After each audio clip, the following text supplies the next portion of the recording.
ta présence que j'aime. Amen. Sommes-nous dans la joie d'être là ce matin? Amen. Sommes-nous dans la joie d'être là ce matin? Le Seigneur est ici. Le roi est au milieu de nous. Nous voulons lire un passage dans le livre de Matthieu chapitre 27.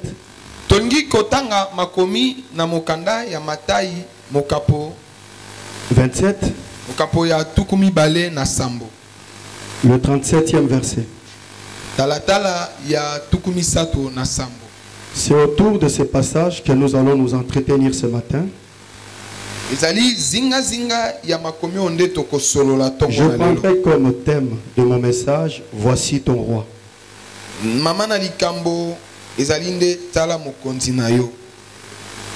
La Bible dit, je lis au nom de Jésus. Amen. Pour régler le sujet de sa condamnation, on écrivit au-dessus de sa tête, celui-ci est Jésus, le roi des Juifs. Je lis encore. Amen. Pour indiquer le sujet de sa condamnation, on écrivit au-dessus de sa tête,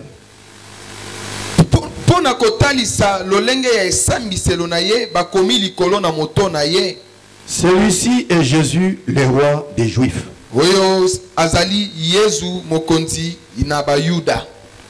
Mais il pouvait aussi dire, celui-ci est le roi des rois.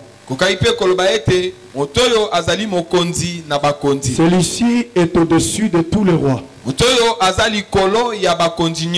Il chapeaute tout roi sur la terre et même dans le ciel. Il est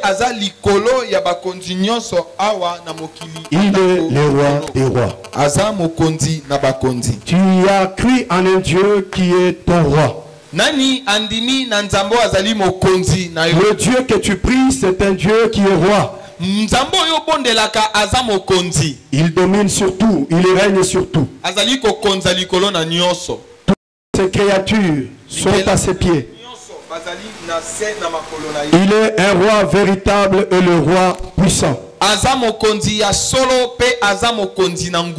Pour comprendre ce que c'est, comment était le roi du temps biblique,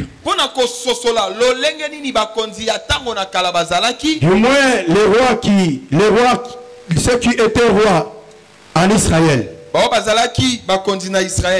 nous devons retourner voir Dieu, parce que un roi juif ne pouvait pas régner comme les autres rois païens.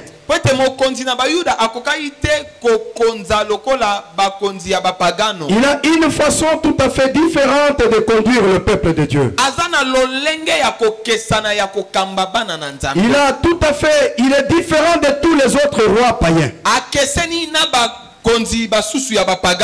Parce que ce roi, lui, cherchait la volonté de celui qu'il a mis à la tête de ce peuple. Il y avait des choses auxquelles il devait réaliser ou accomplir.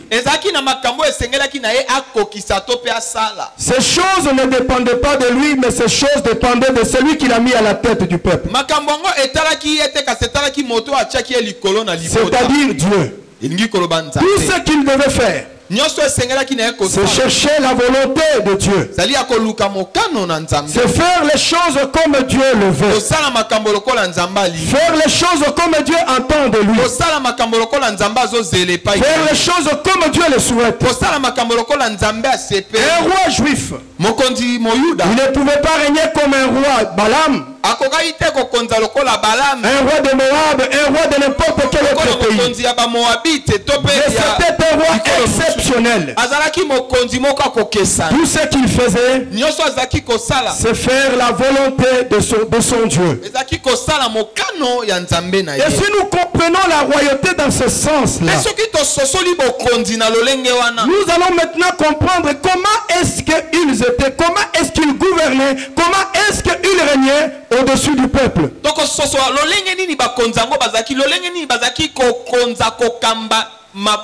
Lorsque un roi a pris les affaires, lorsque le roi était appelé à prendre place et à régner sur le Dieu, il y avait des choses qui devaient l'accompagner dans son règne.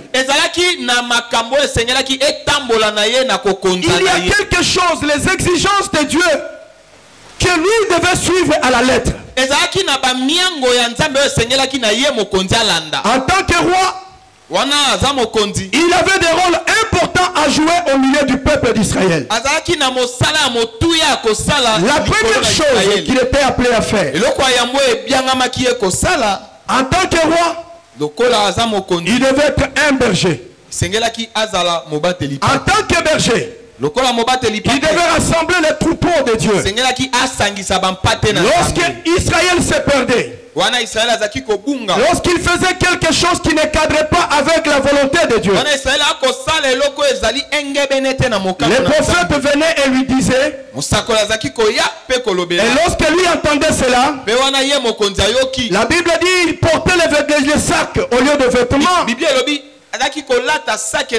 Il se prosternait, il faisait la prière, il se repentait. Ainsi, il était là pour rassembler le peuple, pour les amener sur le chemin de Dieu. Et pour cela, vous pouvez le remarquer dans la Bible. Lorsque Jonas est allé à Ninive, et quand il a parlé au roi, la Bible nous dit que le roi a déchiré ses vêtements. Il a porté les sacs et il a amené tout le peuple. Parce qu'un roi pouvait influencer tout un peuple à suivre le Dieu que lui était en train de prier. C'est pourquoi je dis le roi était comme un berger, comme un pasteur. Il devait veiller sur la foi de tout un peuple. Si le peuple se perdait, il était là pour les ramener. Ça c'est le premier rôle. Le deuxième, un roi, en tant que roi, il devait juger le peuple de Dieu. Vous pouvez le voir même dans la Bible. Lorsque Salomon était dans les affaires, la Bible nous dit ceci. Un jour, des femmes se précipitaient, les enfants. Des femmes étaient en bagarre. L'une disait que cet enfant lui appartenait et l'autre disait non, c'était à moi. Lorsqu'ils sont arrivés devant le roi, en tant que juge de Dieu, en tant que juge du peuple, Salomon a pu trancher les problèmes et il a donné le jugement qu'il fallait. En tant que roi, le roi est appelé à juger le peuple de Dieu. La troisième chose qui devait caractériser le roi, c'était que le roi devait être un guerrier. Il devait aller au combat et remporter les batailles. Il ne devait pas rester à la maison croiser les bras. Il fallait qu'il soit devant le peuple et qu'il combatte. Et qu'il ramène la victoire. C'était quelqu'un à qui on apprenait déjà la bataille depuis son enfance. Parce qu'il y avait des choses en tant que roi, il devait les connaître. Au regard de tout ce que nous venons de dire, j'étais en train de méditer la parole de Dieu. J'ai étudié un roi après un autre. Dans toute la Bible ici, dans les livres des chroniques, dans les livres d'un Samuel, j'ai lu les histoires de tous les rois. Je voulais voir un peu la vie de tous les rois. Par rapport à tout ce que nous venons de dire, je me suis posé la question de savoir quel est ce roi qui a accompli ces trois choses, qui a servi Dieu avec quelqu'un entièrement dévoué à l'Éternel. J'ai lu la Bible, j'ai lu leur histoire. Je n'ai trouvé aucun bien-aimé. Il y a eu des rois que Dieu a félicités dans la Bible. Il y a eu des rois que Dieu a aimés dans la Bible. Mais lorsque vous les suivez petit à petit, vous lisez bien leur histoire, vous comprendrez ils ont failli quelque part. Par exemple, Ézéchias. La Bible nous parle de cet homme. Lorsqu'il a commencé à régner au royaume du Sud, il a trouvé que le peuple était tout à fait idolâtre. Il a trouvé qu'on avait construit les hôtels aux dieux étrangers. La Bible nous dit que lorsqu'il est venu dans les affaires, il a renversé les hôtels. Il a restauré les cultes. Il a fait des choses comme Dieu attendait de lui. Mais la Bible souligne bien pour dire, malgré tout ce qu'il a fait, il n'avait pas le cœur totalement dévoué à Dieu. S'il y avait un roi qui a fait les choses comme Dieu attendait de lui, quelque part il a aussi failli. Quelque part il est tombé.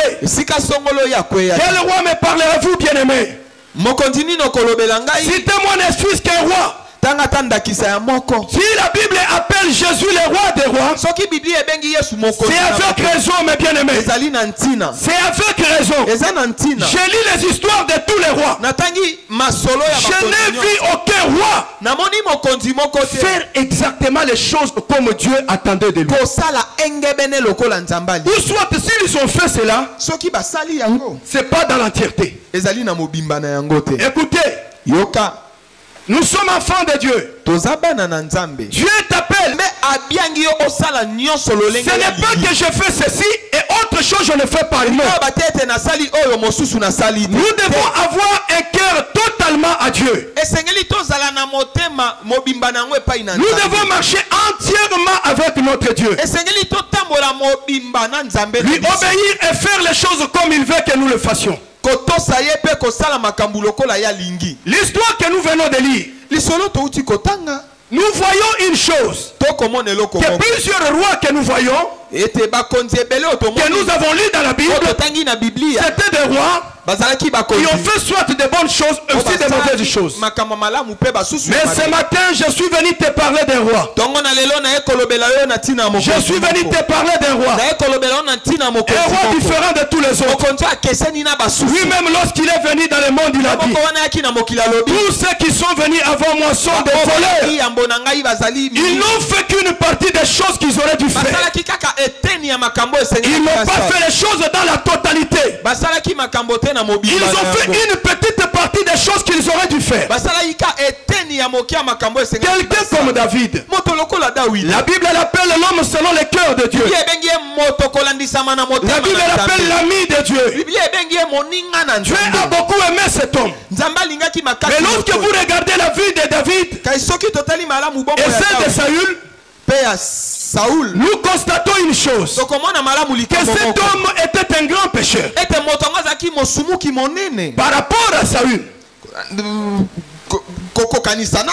Mais à une simple différence, mais c'était un homme qui savait se repentir. C'était un homme qui savait demander pardon à Dieu.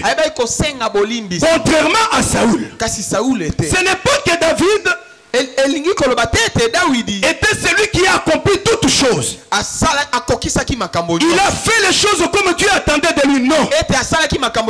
Non, bien-aimé. La Bible nous parle un jour que tous les peuples étaient partis au combat.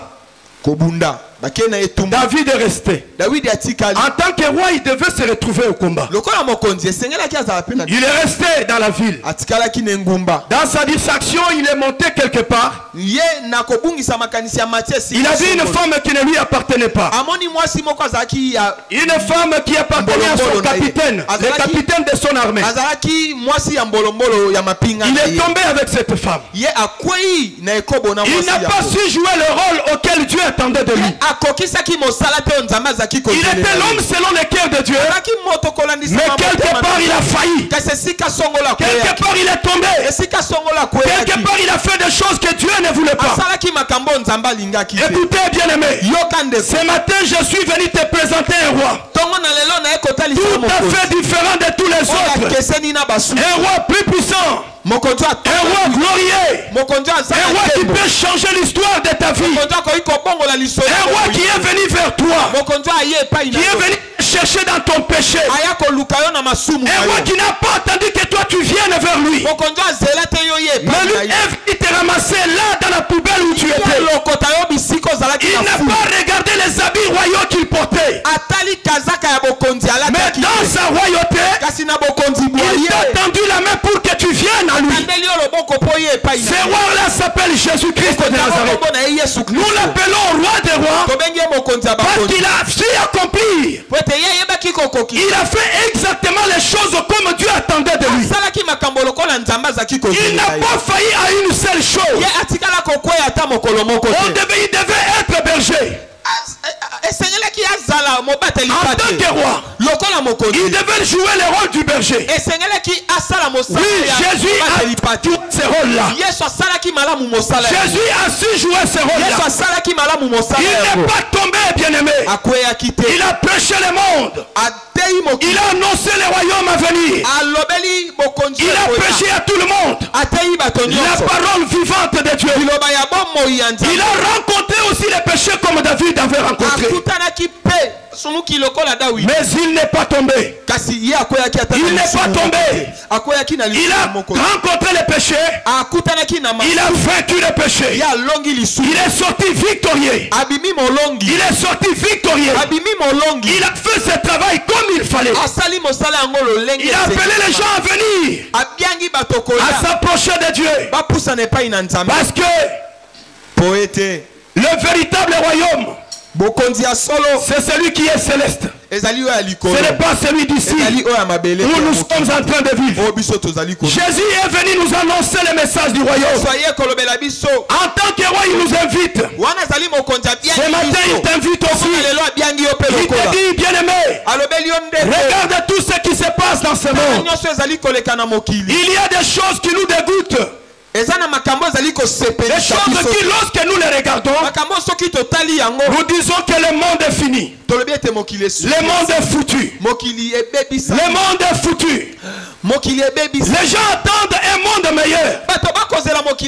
Les gens attendent que les choses s'améliorent encore. Les gens attendent que les choses changent. Écoutez, je vais vous dire la vérité. Nous allons partir de mal en pire. Les choses ne changeront pas. On peut changer de président. On peut changer de ministre. Il n'y a aucun ministre qui fera des choses telles que toi tu l'attends. Voilà pourquoi ce matin je suis venu te dire, le roi se tient à sa porte. Il se tient à la porte de la ville et il te dit, viens à moi, viens à moi. J'ai ouvert toutes les portes, venez entrer dans ce royaume. Dans ce royaume, on n'achète pas, on ne vend pas. Tout est gratuit, bien-aimé. La Bible dit, pourquoi dépenser de l'argent pour ce qui vous coûte? Venez dans ce royaume. Un roi qui invite. Il vous invite tel que vous êtes. Viens avec tes défauts. Viens tel que tu es, bien-aimé. Le roi t'attend dans sa maison. Il t'attend dans sa maison. Je me rappelle encore, bien-aimé, lorsque je méditais cette parole, j'ai réalisé ma vie. Où j'étais tombé.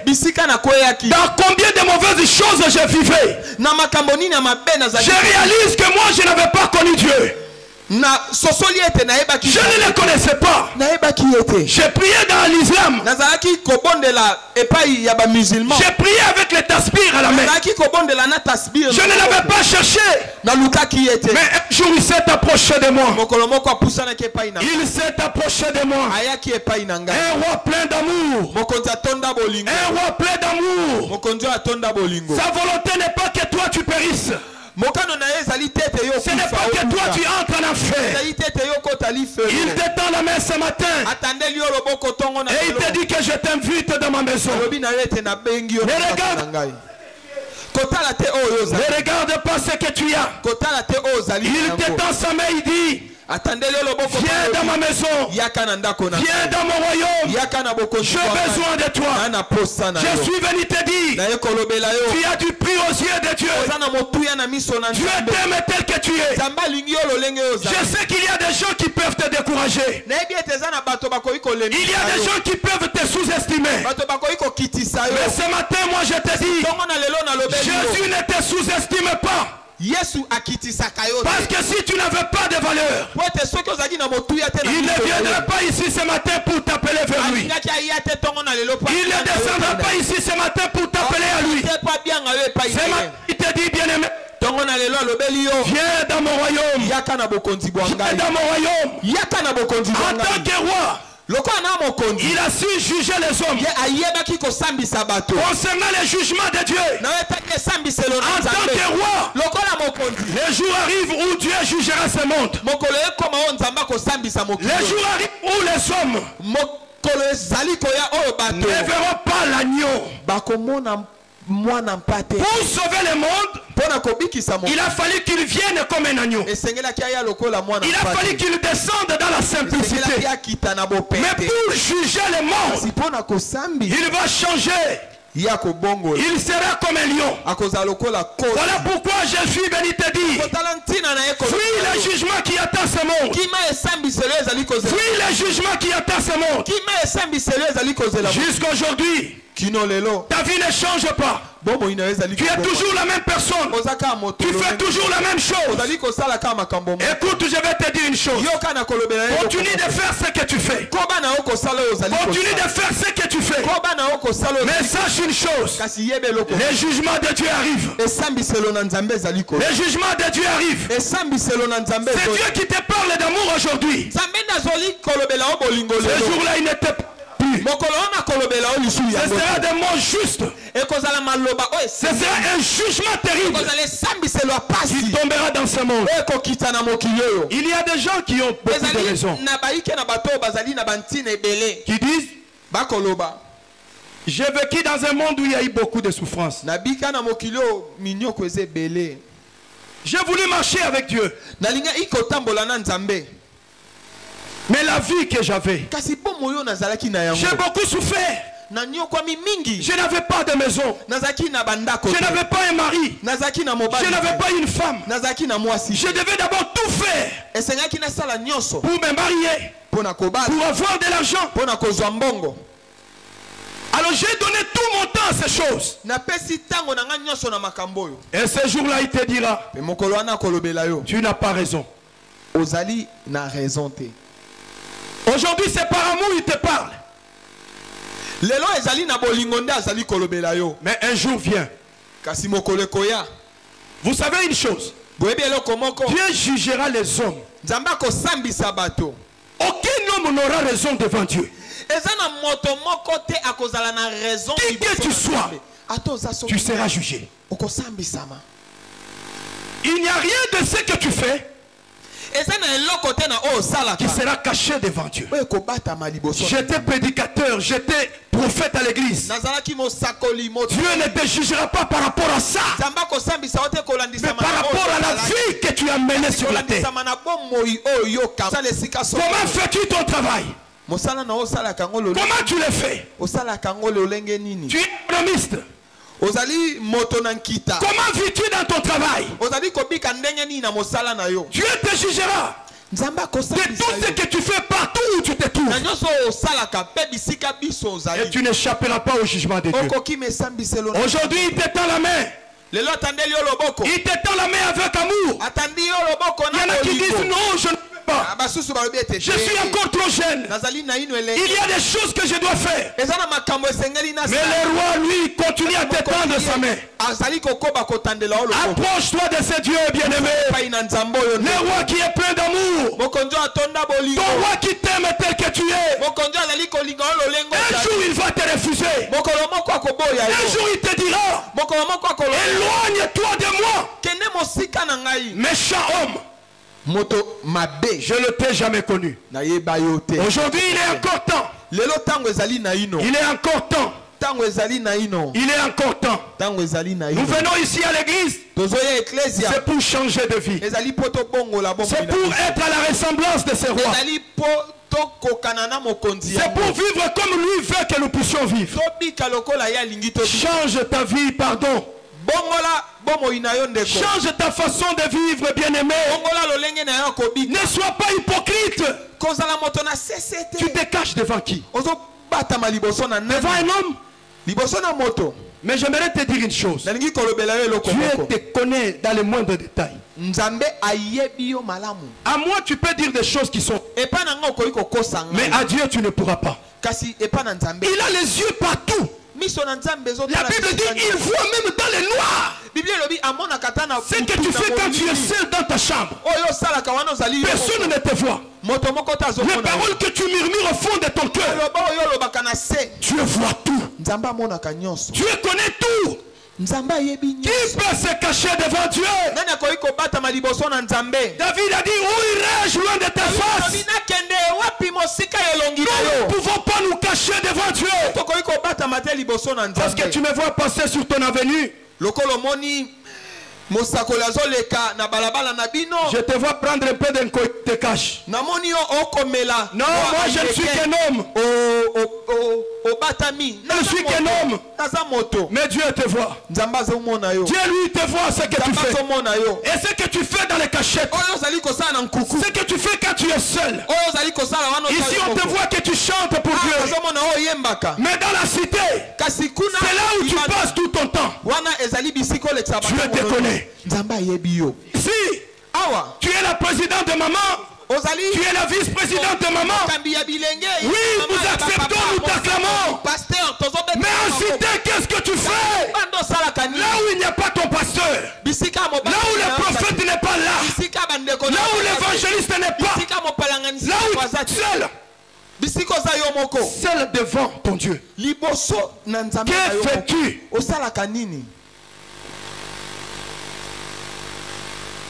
Voici ton roi est là. Voici ton roi est là. Voici ton roi est là. Il est là ce matin. Il te tend sa main, il te dit, les portes sont grandement ouvertes. Tu peux entrer comme tu veux. Tu peux entrer. Lorsque tu entres, ce n'est plus pour sortir. Parce que j'aimerais vous dire une chose. En ce jour-là, l'orgueil des hommes va tomber. Ton orgueil va tomber. Parce que tu seras devant le roi de tous les rois. Tu rêveras assis dans sa gloire. Je me pose la question, qui pourra tenir devant lui? Tu seras là en face de lui. C'est lui devant qui les mensonges ne tiennent pas. C'est lui il te dira non, ce n'est pas ça. Il te dira exactement comment s'était passé cette chose. En ce jour-là, nous serons comme devant une télévision. Les actes que tu fais, tout ce que tu fais en cachette, va apparaître. Amen. Les hommes auront honte de leur comportement. Ton cœur sera là posé et tout sera vu par tous. Change ta vie, change ta vie. Jésus revient, Jésus revient. Il ne t'a pas créé pour l'enfer. Il ne t'a pas créé pour que tu souffres dans les gouffres du feu.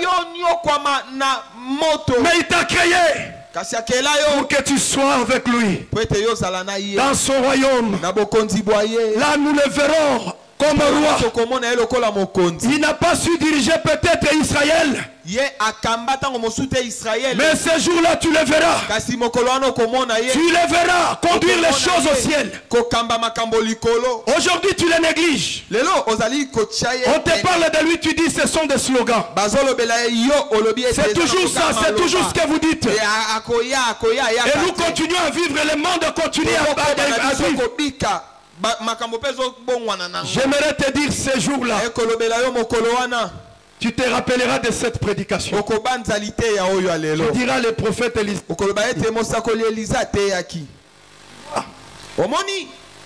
Il l'avait dit. Mais je ne veux pas que ça soit trop tard. L'heure est encore là. Le temps de grâce est encore là. Regarde ta vie. Regarde ta vie. Tu es une femme. Tu es une maman. Tu as des enfants à la maison. Ta façon de vivre avec tes enfants compte aussi devant Dieu. Comment tu vis avec tes enfants?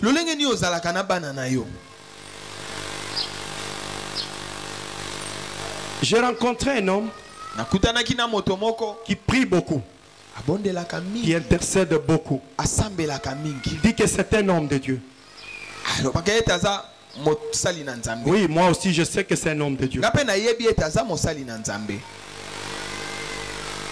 J'ai rencontré son enfant qui discutait avec la maison voisine.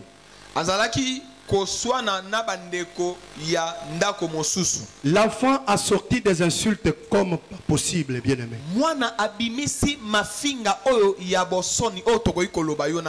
Tu dois savoir une chose.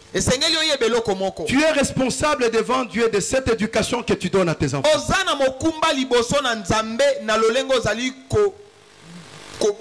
Nous n'avons pas, Dieu ne nous donne pas les enfants pour que nous nous frappions la poitrine et dire j'ai un enfant, j'ai un enfant. Après la naissance d'un enfant, le chemin est encore long.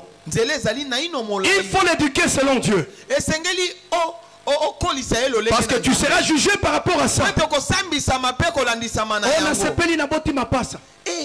J'ai enfanté des jumeaux.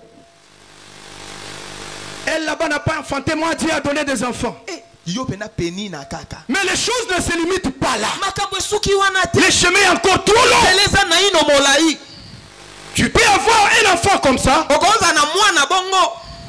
Et plus tard c'est un koulouna. En tant qu'enfant de Dieu, nous avons des choses à faire. Nous avons des choses à communiquer à nos enfants. Nous avons des choses à leur dire. S'il faut punir, il faut punir. S'il faut corriger, il faut corriger. Les enfants ne peuvent pas être des petits rois dans la maison.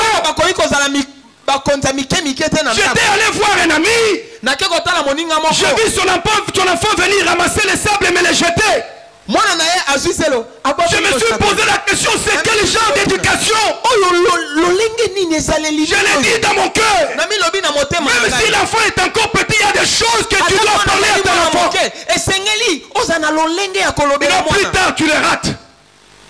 Et tu es responsable devant Dieu. Parce que tu es dans ta maison. Toi, papa, tu es un petit roi de ta maison. En tant que roi, tu as des choses à dire à tes enfants. En tant que chef de la maison, tu as des choses à dire. Et dis que bien tes enfants. Parce que Dieu te regarde. Dieu voit ce que tu fais. Et lorsque j'ai vu cela, la maman a dit yo penda. Elle a pris l'enfant à la main. Chez moi ça ne passe pas. Chez moi ça ne passe pas. Chez moi je suis dur. Ça ne passe pas. Parce que je fais tout Je fais tout. Je sais que ces enfants sont sous ma responsabilité. On parle que tu leur donnes à manger. Au-delà du manger, au-delà de l'école, il y a autre chose que tu dois faire. Communique la parole de Dieu. Parle du royaume à tes enfants. Parle-les de Dieu. Parce que Dieu te jugera. En tant qu'enfant de Dieu, tu es appelé à vivre pas comme les païens, mais comme un véritable enfant de Dieu. C'est lui qui veut que la parole aille loin. Que la parole aille très loin. Que ses enfants connaissent Dieu. Boyebi toko kosanate. Oyebi ndoki. Vous savez, soki ndoki. Azandoki. Aboti bananaye. Eloko makasi ya salaka. Ezali apesa peki ndoki na mwana moko. Amen. Ezali apesa kindoki na mwana moko. Yoza mwana nzambe. En tant qu'enfant de Dieu, il faut omibota. Obota muto akozala na même foi que yo. Moto abongola ka motema, merci, tu peux laisser. Moto akoki ko bongola motema na makambo azali koyoka. Akoko changer vie par rapport à koyoka. Alors n'arrête pas de parler aux enfants.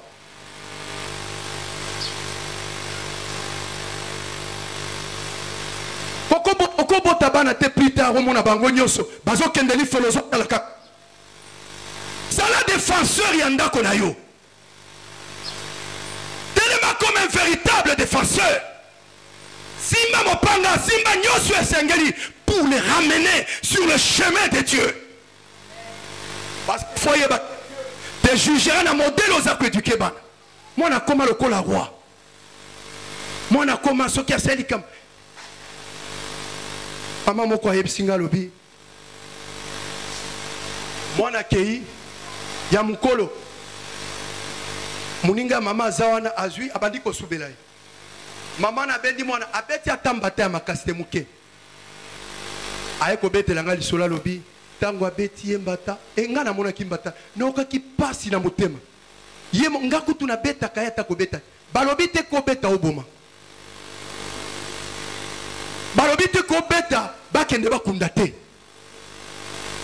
Chez moi, ça ne passe pas.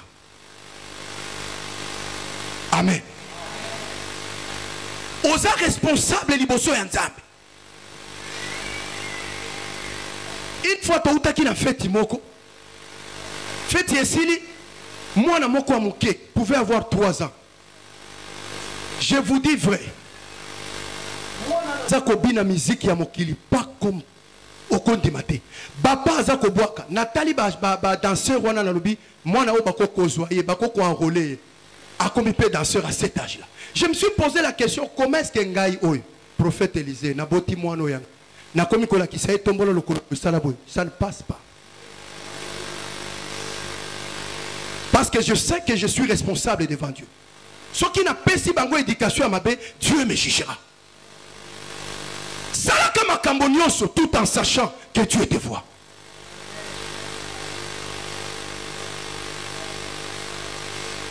Chez moi, mes enfants, namoni oye o alati kamwa lokomoko non.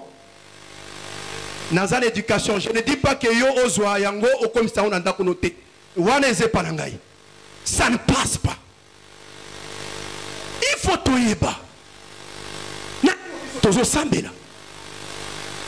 Ou tu es païen ou tu es chrétien. Je t'informe que Nzamba ko juger ba action nyonso. Zelo zotalisa mwana lelo. Yeba que plus tard et ko bongo matango ko mukolo. Ceux qui ont la kisa qui enzela Nzambe, la Bible dit il se souviendra. Ceux qui a se détourné qui a ko se rappeler na Nzambe ya baboti na ye. Luka ketango ko matalola Nzamba tala lobi que non yo au salé la kinga ndenge senge. Acheter des bijoux pour l'enfant. Quand tu as un diplôme ne suffit pas. La qui s'est là malamu et qui a diplôme. C'est la vie éternelle.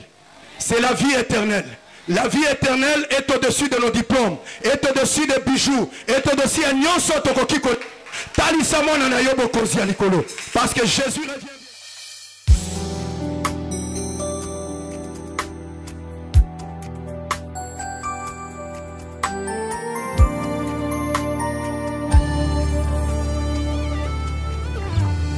Un présent.